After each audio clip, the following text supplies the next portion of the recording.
हेर्नुस् त कति राम्रो अनि आकर्षक छ। यसलाई लक्ष्मी कमल वा विष्णु कमलको नामले चिनिन्छ।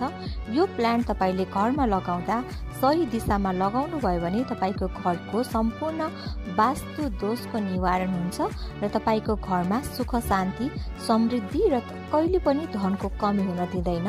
यो लक्ष्मी कमल तपाईले आफ्नो घरमा लगाउनु भयो भने कमलको जस्तो देखिने भएकोले पनि यसलाई लक्ष्मी कमल भनिएको हुन सक्छ। हेल्थ वेल्थ सबैको सिम्बलको रूपमा यो लक्ष्मी कमल वा विष्णु कमललाई लिइन्छ। एकदमै हार्ड सकुलेन्ट हो। यो केयर गर्न एकदमै सजिलो हुन्छ। यदि तपाईले कसैलाई गिफ्ट दिने सोचिराख्नु भएको छ भने यो प्लान्ट तपाईले गिफ्ट दिँदा एकदमै राम्रो हुन्छ। मर्निङको 2-3 घण्टा घाममा राख्न सक्यो भने यो प्लान्ट राम्ररी ग्रोथ हुन्छ। यो प्लान्ट मेक्सिकोको प्लान्ट हो। लक्ष्मी कमल धेरै भेराइटीमा हुन्छ। तपाईले यो प्लान्टलाई पूजा गर्ने ठाउँ वा मेडिटेसन गर्ने ठाउँमा राख्न सक्नुहुनेछ।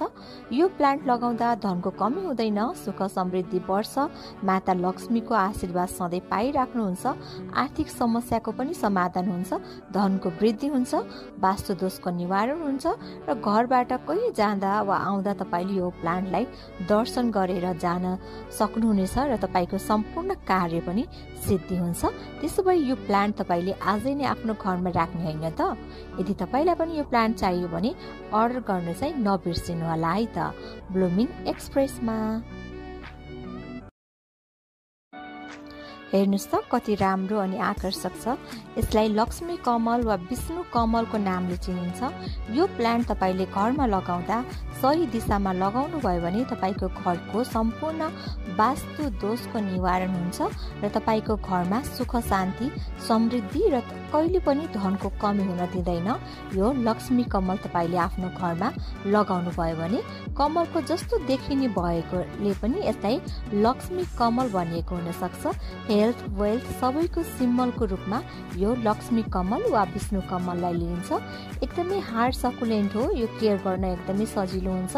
यदि तपाईले कसैलाई गिफ्ट दिने सोचिराख्नु भएको छ भने यो प्लान्ट तपाईले गिफ्ट दिँदा एकदमै राम्रो हुन्छ। मर्निङको 2-3 घण्टा घाममा राख्न सक्यो भने यो प्लान्ट राम्ररी ग्रोथ हुन्छ। यो प्लान्ट मेक्सिकोको प्लान्ट हो। लक्ष्मी कमल धेरै भेराइटीमा हुन्छ।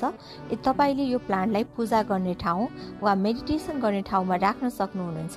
यो प्लान्ट लगाउँदा धनको कमी हुँदैन, सुख समृद्धि बढ्छ, माता लक्ष्मीको आशीर्वाद सधैँ पाइराख्नुहुन्छ, आर्थिक समस्याको पनि समाधान हुन्छ, धनको वृद्धि हुन्छ, वास्तु दोषको निवारण हुन्छ र घरबाट कोही जाँदा वा आउँदा तपाईले यो प्लान्टलाई दर्शन गरेर जान सक्नुहुनेछ र तपाईको सम्पूर्ण कार्य पनि